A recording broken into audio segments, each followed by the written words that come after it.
mubxilaatu sawm waan sooma nama jalaa balleessu in balleessa jechuu isaarratti kan ragaan dhaabbate kan kilaafni keessa hin jirre waa afurtu jira wanti sooma nama balleessu kan irratti olii galamaa ta'e. Inni tokkoffaan al-aklu wa shurbu nyaachuudhaa fi dhuguudha.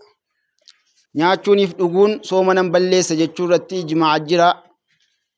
Rabbis Qur'aana keessatti وكلوا واشربوا حتى يتبين لكم الخيط الأبيض من الخيط الأسود من الفجر نياداتي دوغا أما الدسني بأتيجد الخيط الأبيض من الخيط الأسود آدني قراتي في أني أدين فنيون قراتني في فنيون أدين أما الدسني بأتي نياداتي دوغا جد من الفجر فجر الرا دكاني الكنيتي في ifti guyyaa amma adda ba'ee jedhutti dhugaatii nyaadhaa jedhe.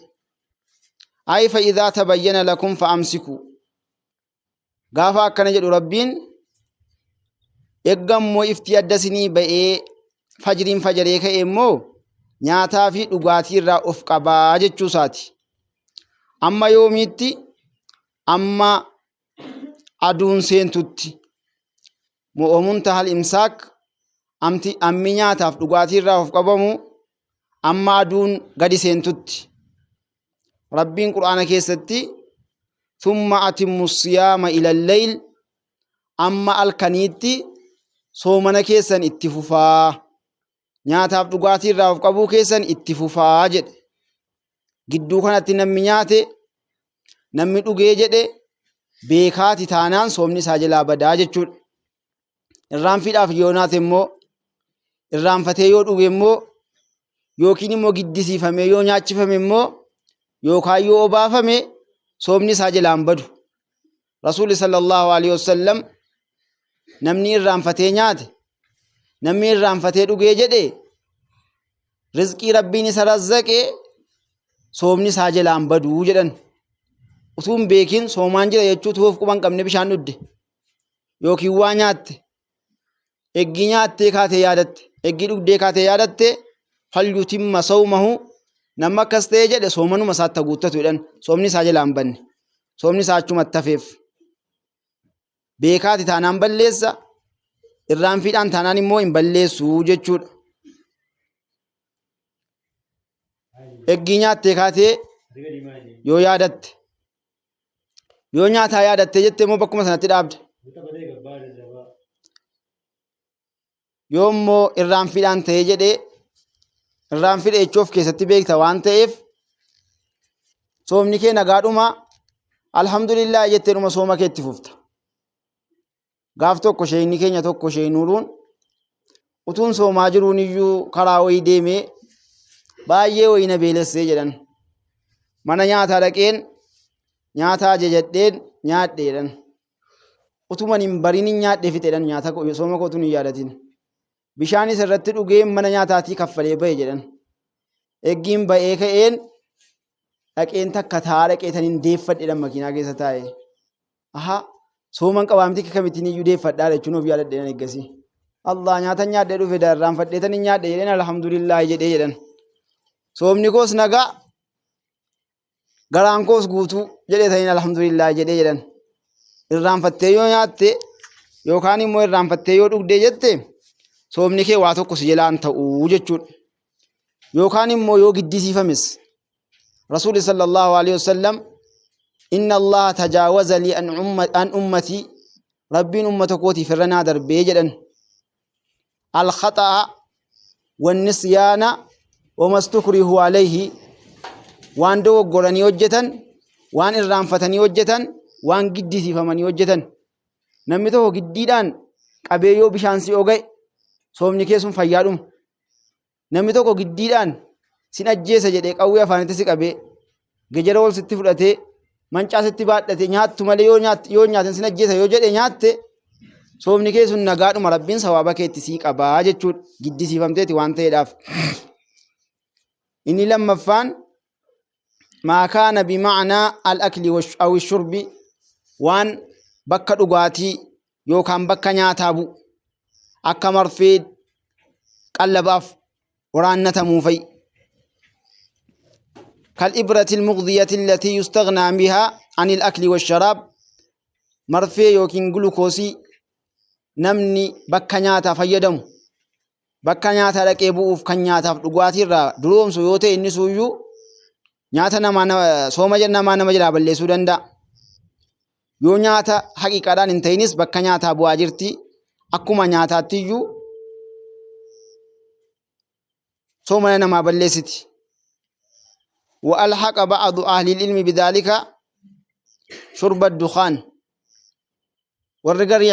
warra ilmii qabanu waan afuuraan seenu dhuguun isuyyuu kanumatti qaqqaba nyaatumatti qaqqabaa jedhanii isa kana jala seensisan.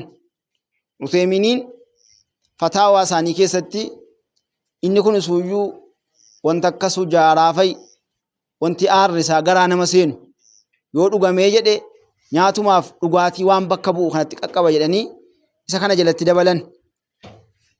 Waa lama inni sadaffaan aljimaacu jimaa'iidha. Jimaa'iin irra guddaa waan sooma balleessuuti. Namni tokko guyyaa soomaa yoo warra isaa bira ga'ee jedhe soomni isaa jalaa bada. Qadaa kaffaluu qaba. Qadaa kaffaluu irra darbeeyyuu immoo qixaaxa qaba, kaffaaraa qaba. Kaffaaraa guddaa Rabbiin tokkoffaa irratti tartiibaan deemaa wanti namni akkasii kun kaffalu garba bilisoomsuudha. Yoo garba bilisoomsuu dhabe immoo ji'a lama walitti qaxxalee soomuudha. Utuu guyyaa tokko gidduudhaan hir'isin guyyaan tokko gidduudhaan badeera taanaan lafa ammoo tokko jedhee jammara. Amma ji'a lamaatti yoo uzurii shari'aatiif ta'e malee yoo iidiin fa'i gidduu gale yoo fa'i dhukkubsate yoo fa'i karaa deeme uzuriin shari'aa inni ramadaanaa yoo adda kutuu danda'u isas adda kutuu danda'a. Useedhuma utuma mana jiru utuma fayyaa qabu yoo nyaate garuu tokko jedhee lafaa kaasuu qaba. Sadarkaa lammaffaa irratti sooma ji'a lamaa soomuutu isarra jira. Sadarkaa sadaffaa irratti nama 60 nyaachisu. Yoo waan attaqu dhabe yoo soomu ji'a lama soomuu dadhabe nama 60 nyaachisuutu isarra jira. Kanan godhu ta'ee jennaan wanjalaawee Rabbiin biraa dhaqaa jira jechuudha. Qaxxaamuu danda'a guyyaa qiyaamaa. Maaliifi hadiisa Abaa Hurayraa odeesse keessatti riwaayaa Bukaarii fa'iin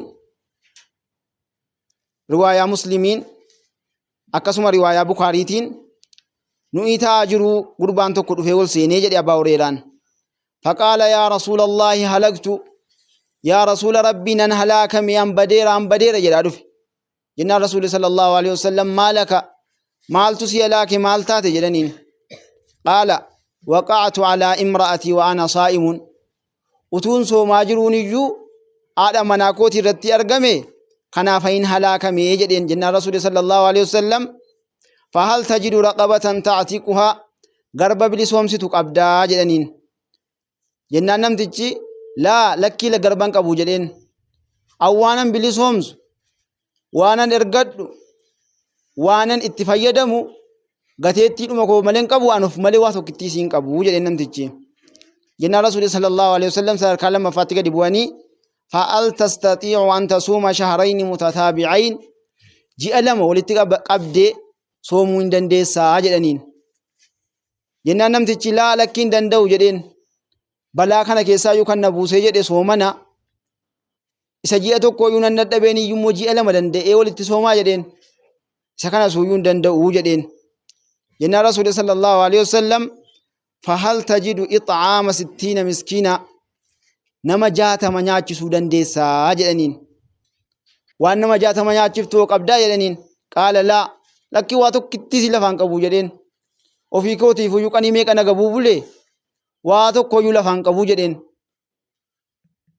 Jennaan Rasuulli sallallahu alaihi wasallam mee taa'i bakka jedhanii nama Rabbiin furmaata keessii kennutti taa'i mee jedhanii teessisanii utuma namtichi taa'aa jiru utiya nabiyyu sallallahu alaihi wasallam bi'araqin fiyaa tamrun zambeellii guddaa tokkotti tamirri fuudhamee dhufe.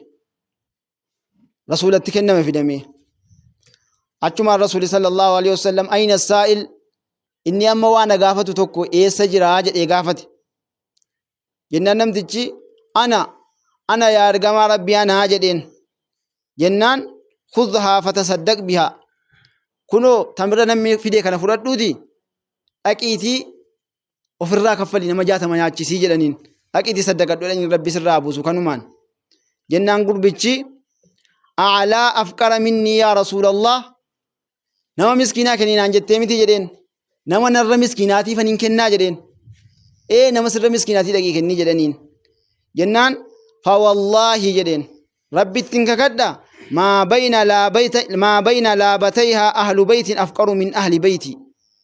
Waan tabba kana lamman gidduu jiru keessa namni amma koo miskiinaa hin jiru jedheen. Maal barbaadaa namtichi ofuma irratti hin saddaqadha jechuu barbaadaa haaliidhuma kootiif anin kenna jechuu. Namni narra miskiinaa biyya kana keessa hin jiru eenyuuf anin kennaa jedheen. Jennaan rasuuli sallallahu alaihi wasallam itti kolfee hattaa badat anyaabuhu amma qarriffaan isaanii mul'atutti rasuuli sallallahu alaihi wasallam aasaan namtichaa kun isa dinqisiisee jennaan kolfanii faqaala axcimuhu ahlaka dhaqiitii haaliidhuma kee nyaachisi jedhaniin. Irra dhufteef gaafa manaa ka'u namtichi kun jira jiraatiin mari'ate badii kanaan balleesse hoo maaliin godhaa jedheen. Kottaa inni rasuula furmaata gaafannaa jedheen. Dhaqxee nu fokkisiisuu fi ati rasuula nu arrabsiisuu fi hin dhaqnu si wajjin jedhanii harka afaan jarree. Achumaan qobaasaa maal jedhee ta'in on jala fudhadhee rabbiin fuuldura dhaqa jedhee rasuula bira dhaqe. Jennaan rasuulli immoo kunoo furmaata kana kennee fi zambeellii kana fudhatee gale nyaataa wajjin. Sinillee alammaan afaan dhaquu diddanii jedheen. Rasuulli immoo kunoo garaanaa laafee inumaa sadaqaayyuu argadhee galee waan ijoollee koo nyaachisuu hojiidhaayyuu jedheen kunoo waa fudhadheen galeeyyuu jedheen. Kun waan sooma namaa balleessurraa darbee immoo waan qixaaxa gurguddaa qaburraayyii waan kaffaartaan gurguddaan irraa kaffalamuu qaburraayyii jechuudha. Waan sooma mana balleessu keessaa isa sadaffaati inni kun. Wanti sooma mana balleessu inni afuraffaan khuruuju damil haydii aw nifaas dhiigni laguu namarraa ba'u yookaan immoo dhiigni dahaa namarra jiraachuutuyyuu sooma nama jalaa balleessa. Akkuma dheengadda dubbanne namni dubartiin dhiiga laguu qabdu yookaan dhiiga dahaa qabdu soomuun hin ta'u. Soomni siis yoo soomte suuyyuu irraan qeebalamu lafaa kaffaluu qabdii jechuudha. Aishaa gaaf tokko qaallittiin tokko gaafattee noo salaata qadaan baafnu maaliif sooma qadaa baafnaa jetteen. Jennaan aharuuriyyatun anta ati warra khawaarijaatii moo amantaa harkatti qabuu barbaadda moo maa inni jetteen. Lakki an baruudhuman barbaadee jetteen. Jennaan Aishaan kunnaa naraa dhaalika fi zamani nabii sallallahu alaihi wasallam zabana ergamaa rabbii keessa nuti dhiiga kana kan arginu taane jetteen. Kunnaa naqdi sawma walaa naqdi salaata. Salaata qadaan kaffallu sooma immoo qadaa kaffallaa jetteen. Soomni qadaa kaffalama guyyaa namni sun lakkaa'ame. Salaanni garuu qadaan kaffalamu. Salaata rabbiin achumatti irraa dhiiseef hin baay'ata waan ta'eef danuudha waan ta'eef kaffalin jedhamni kan salaataa. Kan salaataa achumatti qabameef qabxiinsaa akkuma waan salaata itti lakkaa'ameef. Kan soomaa garuu guyyaa 6 yookiin guyyaa 7 waan ta'eef qadaa dudduubbeesaa akaffaltuu jedhanii rasuuli sallallahu alaihi wasallam karaa godhaniin. Wanti kun afran waan sooman balleessa jechuun isaa irratti walii galame. Wanti sooman balleessa moo hin balleessu jechuu irratti wal dhabame waa lamatu jira. Inni tokkoffaan attaqayyu'u haqqisa yookaan beekaa of hoqqisiisuu waan garaa keessaa kana of baasuutuyyuu sooma hin balleessa moo hin balleessu jechuu keessatti ulamaa'ii wal dhaban. Imaamul Bukaariin fa'i hin balleessuu jedhan. Maaliifi hadiisa tokko keessatti rasuulli sallallahu alaihi wasallam man dara'ahu alqay'u namni haqqisni ofiin itti dhufee jedhe falaa qadaa alayhi qadaan isarra hin jiruu jedhe. Waman istaqa'a fa alayhi alqadaa namni beekaa immoo of huqqisiise qadaa kaffaluu qabaa jedhe. Hadiisa kanaan daciifa jedhaniini Imaamu Ahmad fa'i, Bukaariin fa'i, Abuu Daawud fa'i, Nasa'iin fa'i, imaamu daaramiin fa'i hadiisa kanaan daciifaa jedhanii namni beekaa foqqisiisus yoo garaa keessaa dhufee naan haqqises haqqisni hin balleessuu jedhan soomana.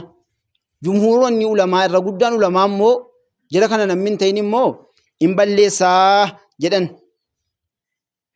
واختار الإمام البخاري القول الأخير الجماعة من السلف بأن القيء لا يفطر سواء تعمده أم لم يتعمده.